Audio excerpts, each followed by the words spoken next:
And the one thing we didn't touch upon, Marcelo, do you know that there is a sort of a kind of a connection to intelligence in his family life, even before his parents, his grandparents?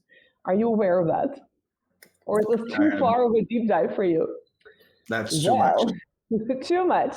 Well, this is another factor that some analysts, some research think may have influenced him.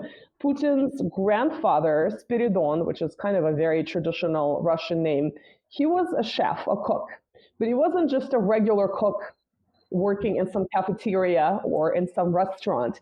He actually worked for the highest levels of power. He cooked for the government, like the leadership. And you can imagine, it's the 1920s, you are a chef.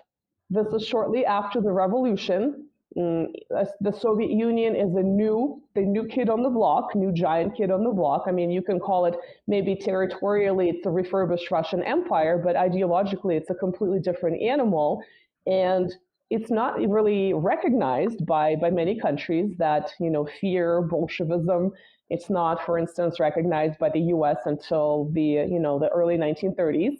And it definitely fears its ability to survive, even though, technically the Civil War was over in the early 1920s. So at that time, let's imagine you're a chef for the government, for the leadership. What kind of training do you think you have to do? What kind of checks do you think you would have to pass to prepare food for people who rule a very large country? Well, I think... What do you think? No idea. Well, I mean, obviously you have to have had some connection to intelligence. If you're not in intelligence yourself, you would have had to have rigorous checks to ensure that you're not in fact going to poison the said leadership. And I'm sure the concerns, even in the 21st century, for any kind of kitchen staff, chefs, working today with prime minister. Oops, broke again. Wait, okay. Broke for 2-3 seconds. Okay, you made the point on intelligence service. Well, I'm pretty sure the concerns which is something are that I have never thought about. I'm sure the concerns are today, because the easiest thing would be to poison a leader, right? You have access to food, and it doesn't have to be a chef. It could be the kitchen staff that is doing your dishes, right? So I'm sure the level of checking, even in the 21st century, is extremely rigorous to be able to work with food and any kind of food-related services to ensure that it's safe for a leader to eat. So in the 1920s, in a new country that was very paranoid about being, overthrown, this new government, I'm sure the level of checking was intense. So, I don't know if there's official sort of archival, publicly available information on Spiridon, the grandpa, being in intelligence, but we can safely assume he had some kind of, very close connection because of the nature of his job. So some researchers believe because his grandfather had this type of job and he probably had that connection, that may have also influenced his decision-making process from wanting to be a pilot to going into intelligence. I don't know what you think about that, but possibly, again, another impact of family history here. But very interesting. Yeah, no, I mean, perhaps. I mean, it doesn't mean that the dream was over at that moment. Sure. I mean, a pilot and Secret Service agent, there can be connections there. Sure, it sounds like a badass job that any teenage boy would dream about, right? So exactly. But as Larry Jones always says, everybody thinks that is James Bond, but 99% of the cases look more like Dilbert. So yeah, but of course, at the same time, being part of some army, this is not exactly army, that's intelligence, but some kind of country protection office, you always have some special trainings. One of them could be being pilot, piloting helicopters. Even though you're going to spend 99% of your day on your office, translating documents or, just listening to conversation, whatever. These people had some accent. And this is very common in Brazil, for example, to people to join the army because, airplane training, some special type of vehicle driving training, and then you don't have to pay for the training of your dream, and then at some point you leave the army and you become, a private plane pilot or a private helicopter pilot. Yeah, that's very common. So I don't think that excludes, especially imagining the scenario of Soviet. At that point, I can imagine the scenario of Soviet Union, being a government. What's the word I'm looking for? The like direction of state-controlled. No, not exactly. Not about, I'm not going about control, but driven. A state-driven workplace. If you want this type of work, you have at some point to get. Oh, I completely lost Nina now. It dropped, and yeah, wow. So I imagine that I can write her a message. You dropped. Okay. And you're back. Yeah. And you were gone too. This is the first time I've noticed you disappearing. So you dropped. Our connection dropped probably from your side because here in YouTube everything's okay. People, weird. Okay. If you're listening to us, just write here in the chat. If there's some problem in the communication, just write in the chat. But yeah, I'm looking here and we're okay. We just vanished. You just vanished for a minute. So yeah, it's a government, a public place. I'm not saying government, a public place driven economy and country. So people go to public sectors to work, and perhaps he could have seen that. And he could have gone into a public place as a scientist, right? He could have gone as an engineer, like his mom and dad wanted. So I think something shifted in his thinking. Perhaps it's the prestige. Perhaps it's this publicity in the news. It's really hard to kind of extrapolate without having the person actually tell you this was what I was thinking when I was 17, right? Which may have changed by now. His perception of what he was thinking back then versus now may be two different things, because imagine what. Especially now, I'm believing he's on his office right now thinking, why didn't I do the engineering course? Right. Why? I have to deal with Annalinas and Macrons of the world, and I could have just been this average engineer. I would have been retired by now. Which, by the way, who cares? Comment here in the chat. Putin and Angela Merkel should have marriage. So we have to do an episode about that, because I always say that marry someone that looks at you the same way as Putin looks at Merkel, and vice versa. And vice versa, when she used to get the flowers, but no more. Once upon a time, she doesn't get the flowers anymore. Yeah. So yeah, I think that part of it, I think, is difficult to really definitively decide upon without having the source tell us what the decision-making process was. But yeah, I think we could probably start wrapping it up here, because the adulthood is kind of a little bit of a different animal. But it's really interesting how, obviously he's not the only person who had a very normal, average, the word normal is not accepted these days, very average lifestyle for, a boy and a young man, right?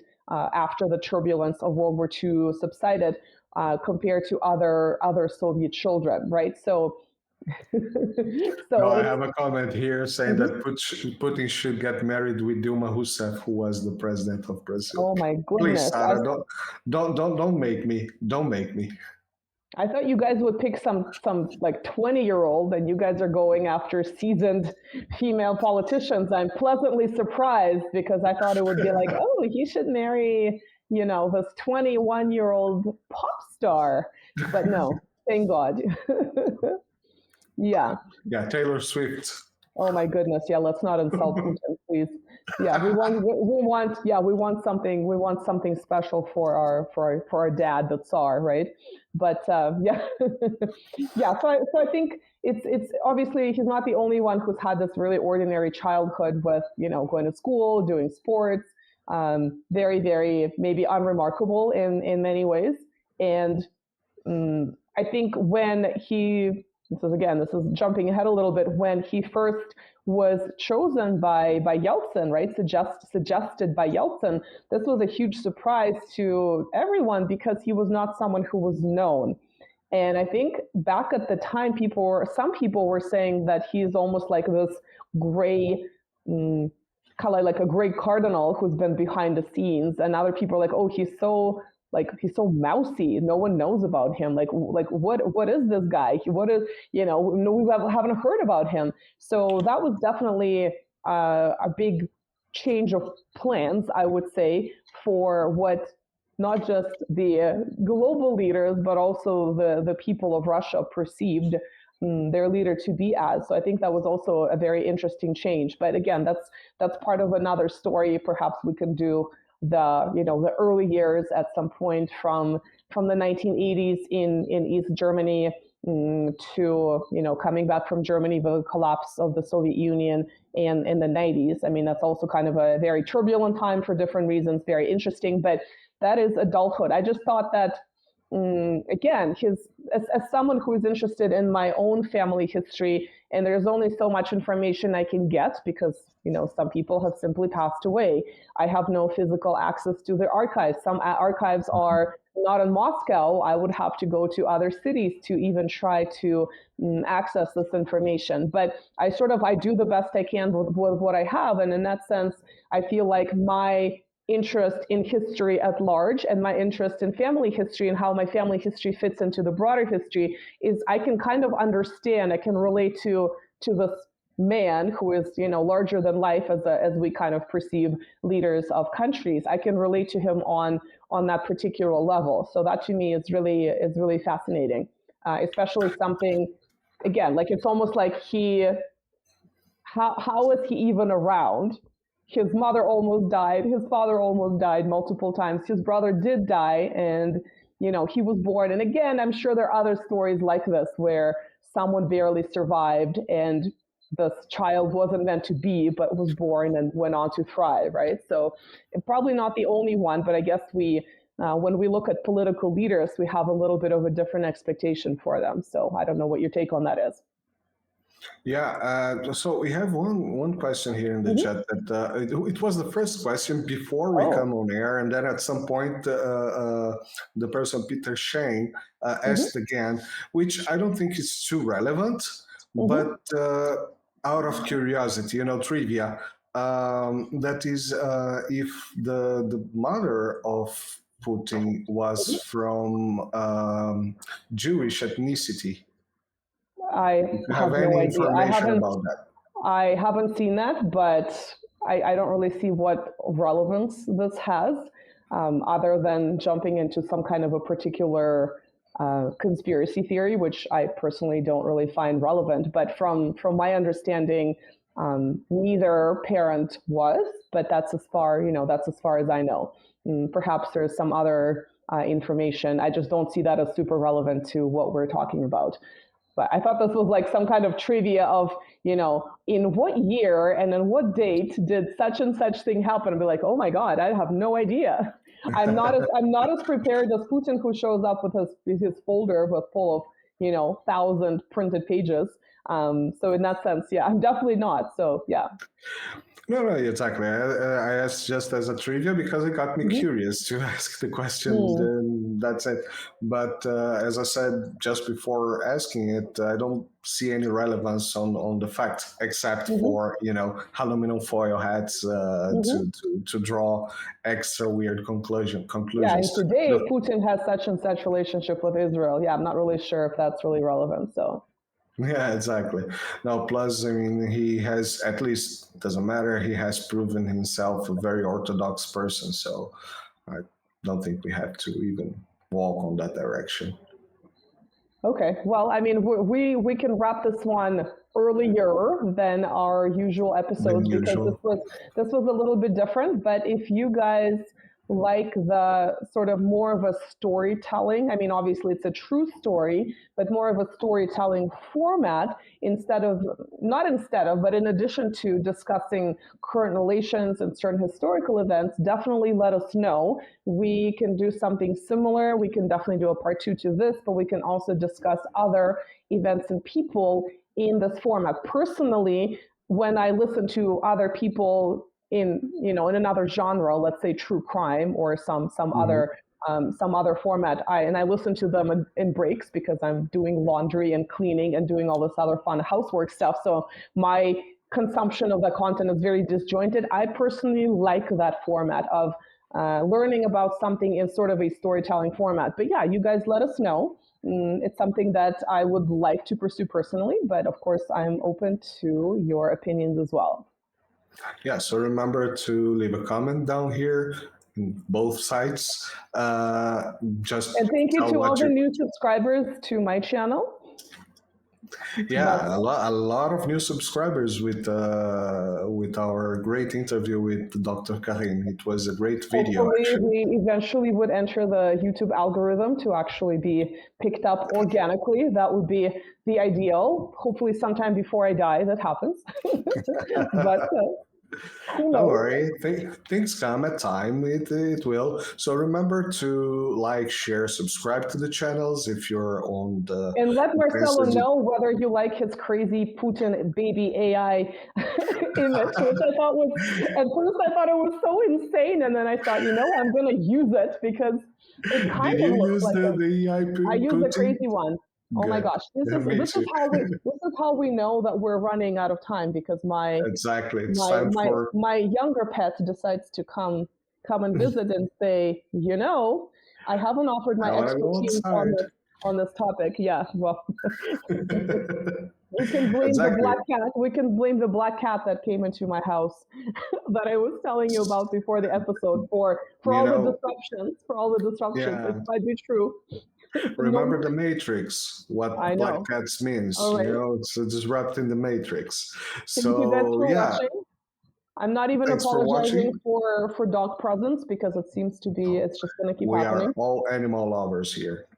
Or you have to be. You have no choice.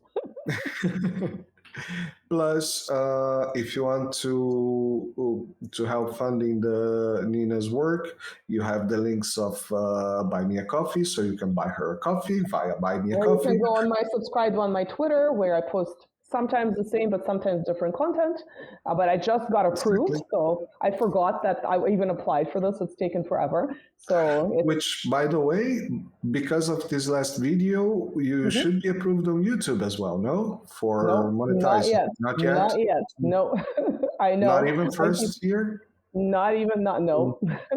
So share with your friends. We need at least 1,500 subscribers for Nina on her YouTube channel so she can monetize and you can give her super chat. My subscribers are okay. I need watch hours. That's what I need. But at some point before I die, hopefully we can get to that. So anyway, thank you for watching. Let us know if you want a part 2 on Putin's youth. Or any other type of storytelling about other major historic personalities. Doesn't even have to be Russian. It could be something that interests us. You can suggest them for sure. Thank you for watching, and we will see you in the next episode. Bye-bye. Bye.